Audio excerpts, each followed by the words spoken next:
గడిచిన తరగతిలో Telugu second year ఉపవాచకంలో మొదటి పాఠ్యాంశమైనటువంటి దుష్ట పంచాయతీ అనేటటువంటి పాఠ్యాంశం పూర్తి కావడం జరిగింది. మరి ఈరోజు ఉపవాచకంలో రెండవ పాఠ్యాంశం తొలకరి రాసినటువంటి రచయిత కెఎల్ నరసింహారావు. మన ఇక్కడ తొలకరి అంటే ఏమిటి అనేటటువంటిది పాఠ్యాంశం ఆరంభంలో చూద్దాం. మరి ఇక్కడ ఈ తొలకరి అనేటటువంటి పాఠ్యాంశాన్ని రాసినటువంటి కెఎల్ నరసింహారావు అంటే ఇక్కడ కే అంటే ఏంది, ఎల్ అంటే ఏంటి అనేటటువంటి విషయానికి కనుక వస్తే మన ఇక్కడ కే అంటే కోదాటి, కే అంటే ఏంది కోదాటి, ఎల్ అంటే ఏంది లక్ష్మి, అంటే కోదాటి లక్ష్మీ నరసింహారావు అనేటటువంటిది ఎవరి యొక్క పూర్తి పేరు? కెఎల్ నరసింహారావు గారి యొక్క పూర్తి పేరు.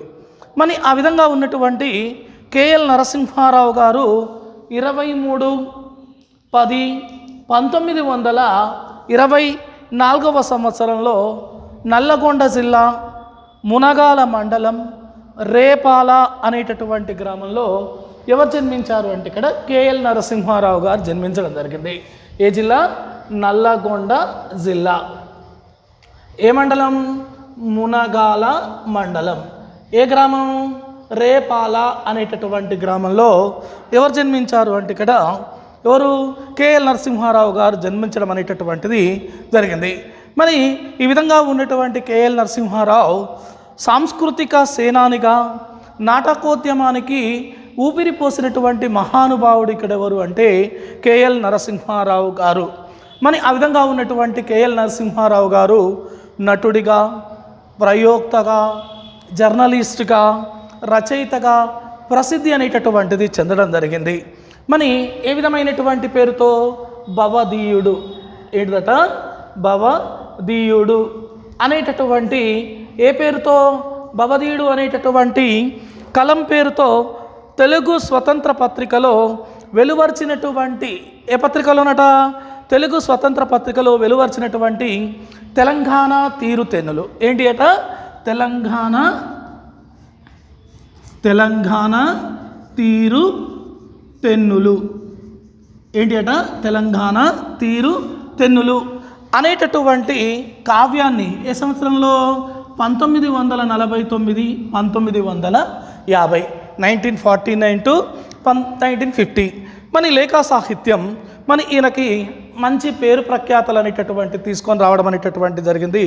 తర్వాత 1951 నుండి 1957 వరకు ఇక్కడ హైదరాబాద్ కేంద్రంలో ఇక్కడ ఆకాశవాణి ఏందట? ఆకాశవాణి హైదరాబాద్ కేంద్రంలో పలు రకాలైనటువంటి ఉద్యోగాలు అనేటటువంటిది ఎవరు నిర్వహించారు అంటే ఇక్కడ కెఎల్ నరసింహారావు గారు నిర్వహించడం అనేటటువంటిది జరిగింది. మరి ఇవే కాకుండా తాను రాసినటువంటి రచనలు, ఏ రచనలు అనేటటువంటివి ఇక్కడ ఎవరు కెఎల్ నరసింహారావు చేశాడు అనేటటువంటి విషయాన్ని కనుక వస్తే ఒకటి ఆదర్శ లోకాలు. ఏంటిది? ఆదర్శ లోకాలు అనేటటువంటి కావ్యం. గెలుపు నీదే. రెండవది ఏంటిది? గెలుపు నీదే. మూడవది అడుగు జాడలు. మూడవది ఏంటిది? అడుగు జాడలు. నాలుగవది కొత్త గుడి. నాలుగవది ఏంటిదండి? కొత్త గుడి. తర్వాత ఐదవది కొడిగట్టిన దీపాలు. కొడిగట్టిన దీపాలు. తర్వాత ప్రజారథం.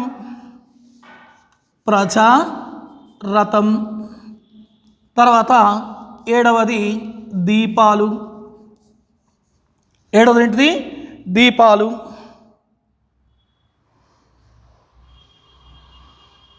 కొడగట్టిన దీపాలు, ప్రచారథం తర్వాత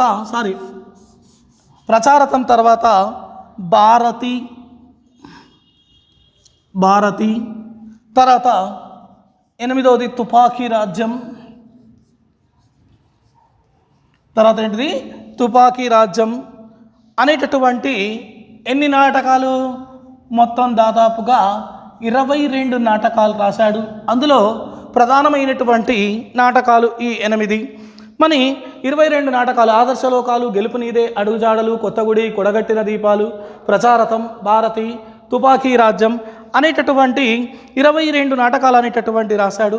తర్వాత అపరాధ పరిశోధకులు, తొలకరి, మతిలేని మహారాజు, ఉంగరాల వేళ్ళు మొదలగునవి నాటికలు అనేటటువంటివి రచించడం జరిగింది.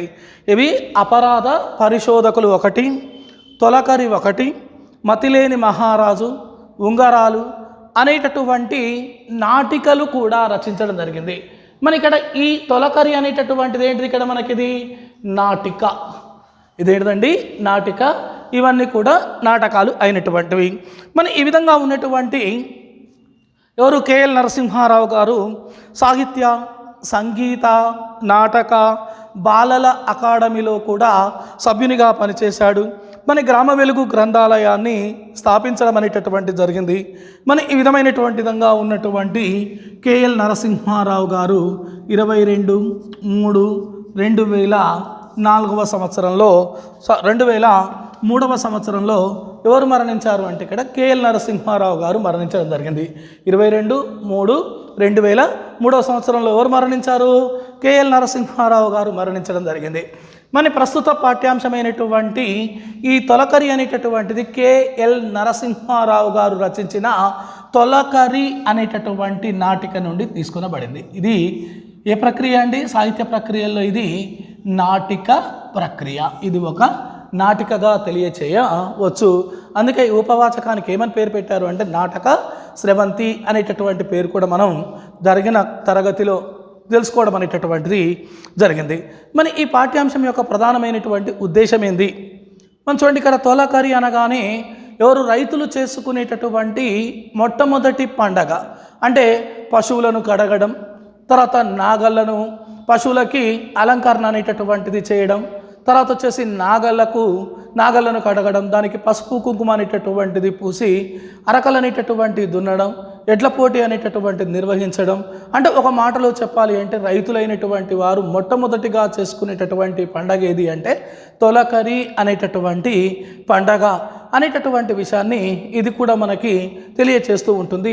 ఈ తొలకరి యొక్క ముఖ్య ఉద్దేశం కూడా ఇదే అనే విషయాన్ని ప్రతి విద్యార్థి గమనించాలి. అంటే రైతు బిడ్డగా ఉన్నటువంటి ఏ వ్యక్తికైనా సరే తొలకరి యొక్క ఉద్దేశం ఏందో తప్పకుండా తెలిసి ఉంటుంది. మన ఇక్కడ దీని యొక్క ఉద్దేశం ఏంది? మన వ్యవసాయం అనేది మానవ నాగరికత సాధించుకున్నటువంటి వృత్తి. వ్యవసాయం అనేది ఎవరు సాధించుకున్న వృత్తి? మానవ నాగరికత సాధించుకున్న వృత్తి.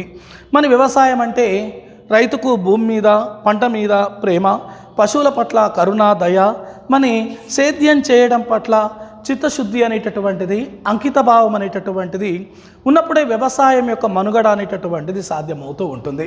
మన రైతు అయినటువంటి వానికి ఎక్కువగా దేని మీద ప్రేమానురాగాలు చూపిస్తాడు అంటే పాడి పంట.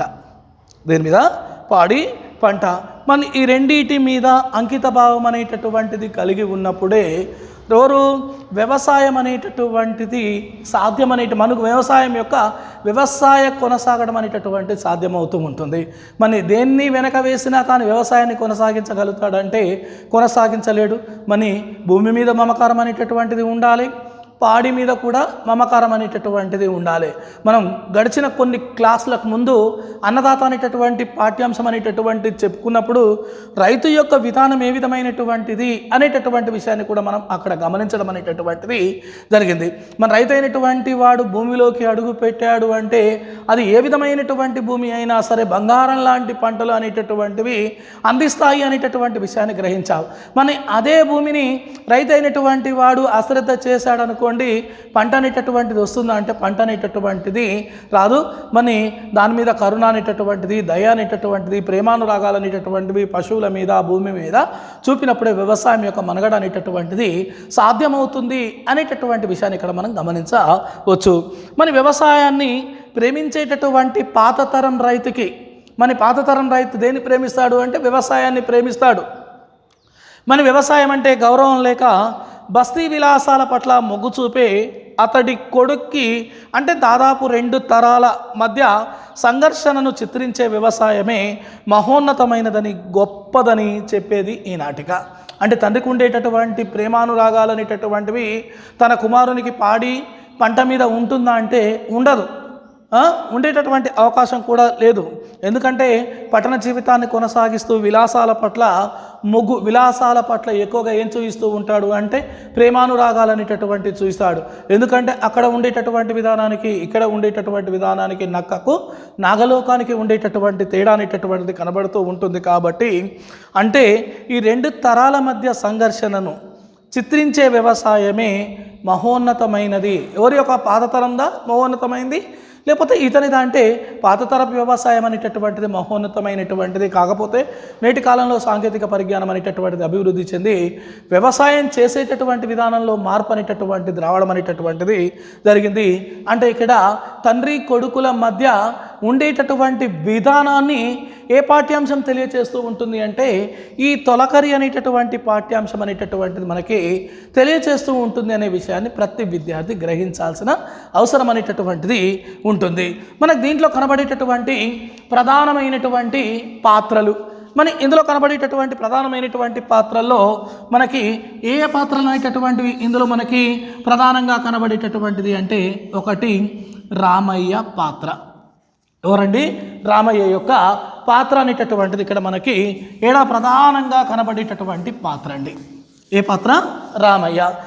ఈ రామయ్య పాత తరం రైతు. ఏ రైతు? పాత తరం రైతు. వ్యవసాయం అన్నా పశువులు అన్నా ఏ విధమైనటువంటిగా ప్రాణాధికంగా అంటే ప్రాణం పశువులు అన్నా తర్వాత వచ్చేసి పొలాలు అన్నా ఎక్కువగా ప్రాధాన్యం అనేటటువంటిది ఇచ్చేటటువంటి వ్యక్తిగా ఇక్కడ తెలియచేయవచ్చు. అంటే రామయ్యను తెలియచేయవచ్చు. తన యొక్క కుమారుడిని అర్థం చేసుకుంటూనే వ్యవసాయంపై ప్రేమను కలిగించాలని ఎవరు ఆశించారు అంటే రామయ్య ఆశించాడు. ఎలాగా చెప్పుకున్నాం కదా, పాత తరానికి అంటే రెండు తరాల మధ్య జరిగేటటువంటి సంఘర్షణని చిత్రీకరించేటటువంటిదే ప్రస్తుత పాఠ్యాంశం అన్నాం కదా.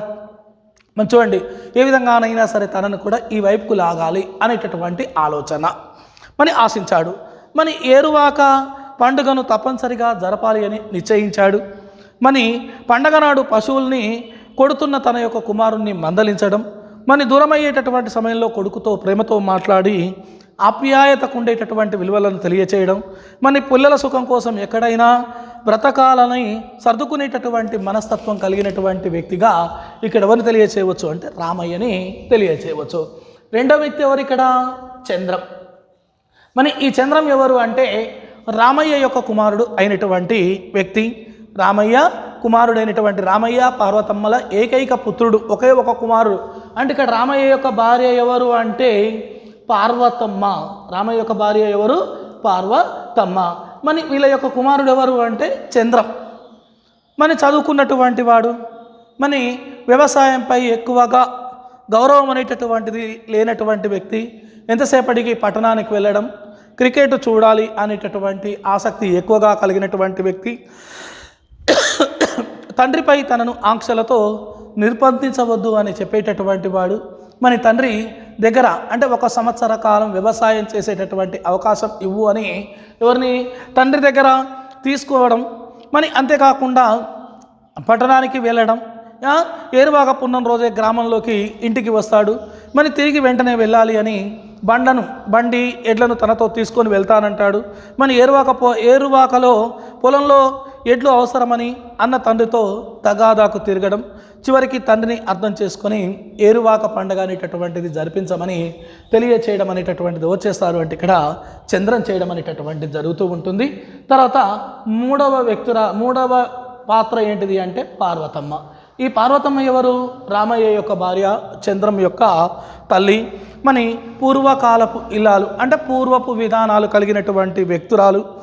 ఏరువాక పండుగ కావాల్సినటువంటి ఏర్పాట్ల అన్నిటినీ కూడా చేసినటువంటి వ్యక్తురాలుగా తెలియచేయవచ్చు. తండ్రి కొడుకుల మధ్య అభిప్రాయాల తేడాల్ని, వాళ్ళిద్దరి మధ్య అభిప్రాయాలు వస్తాయి కదా, ఆ తేడాల అన్నిటినీ కూడా ఇటు ఈయనకు సర్ది చెప్పడం, అటు ఆనకు సర్ది చెప్పడం చేసేటటువంటి వ్యక్తురాలు ఇక్కడ ఎవరు అంటే పార్వతమ్మ. అంటే ఇక్కడ కొడుకును వదులుకోగలుగుతుందా అంటే వదులుకోలేదు. నాయన తండ్రి చెప్పినట్టు వినరా అంటే పట్టణంలో పెరిగినటువంటి వ్యక్తి కదా, వినగలుగుతాడంటే వినలేడు. ఇద్దరి మధ్యలో నలిగేటటువంటి వ్యక్తిగా కూడా ఈమెను తెలియచేయవచ్చు అండి. మరి మరి ఇటు ఆయనకు చెప్పలేక ఇటు ఇతనికి చెప్పలేక ఎవరు నలిగిపోతూ ఉంటారు అంటే పార్వతమ్మ నలిగిపోతూ ఉంటుంది. మూడో పాత్ర ఎవరు అంటే పద్మ. ఈ పద్మ ఎవరు అంటే రామయ్య పార్వతమ్మల యొక్క కోడలు, చంద్రం యొక్క భార్య.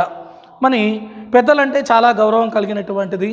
మన భర్త మాటను గౌరవించేటటువంటి వ్యక్తురాలు ఇక్కడ ఎవరు అంటే పద్మ.